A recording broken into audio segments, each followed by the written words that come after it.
All right, so we're continuing our investigation here of formation trees and what constitutes a propositional form. Now, what's kind of cool about these form trees is that we can use them to define with absolute rigor the notion of a propositional, the main connective of a form. So let's go ahead and define this, right? So we'll say that the main connective of a form is the connective which appears only in the last line of that form's tree. Okay, so for example, all right, for example, see if you can't figure out for yourself. Here's a form right here. We just proved that this is a form. See if you can't figure out what the main connective of this form is. Okay, based on our definition here. So take a second, pause, figure it out. All right, so it turns out that the main connective is this guy right here, right? So put them in red there. Hopefully you can see it. Yeah, this is the main connective of this form. Okay, why?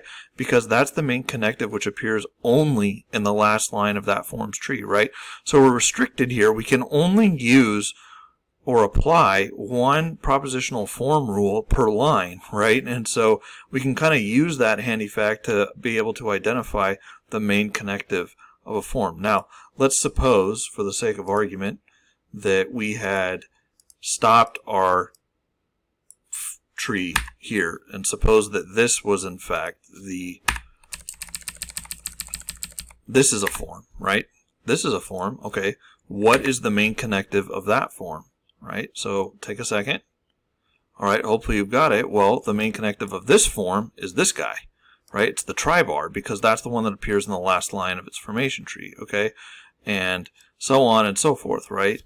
This one here is its main connective is the or, right? The main connective of this is this. Now, what would be the main connective, for example, of this guy, right? Well, it's a negation, that's right, but which negation is the main connective, right? Well, it's this one right here, the leftmost one, right? That is the main connective of it, right? And let's suppose, for the sake of argument, let me just throw one at you here, see how we do. Let's do this. Let's do something like this. What's the main connective of that one based on our definition?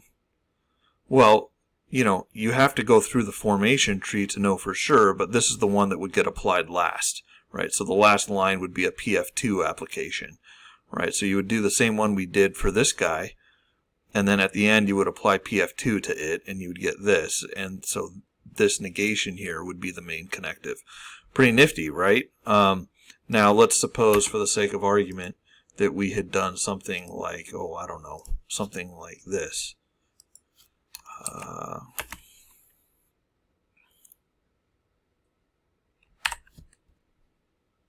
Suppose we had done that, right? What's the main connective? Well, the main connective of this one is in fact going to be this guy, right? Because you would build this whole guy up, and then you would apply, what is it, PF5 to get the conditional, right? And so the arrow would be the one that appears in the last line, and the arrow would be the main connective of this particular form, and so on.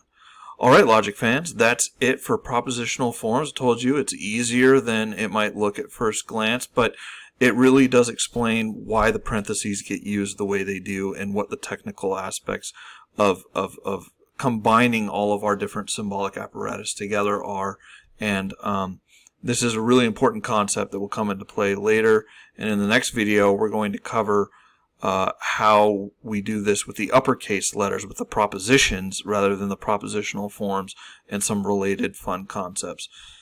See you next time.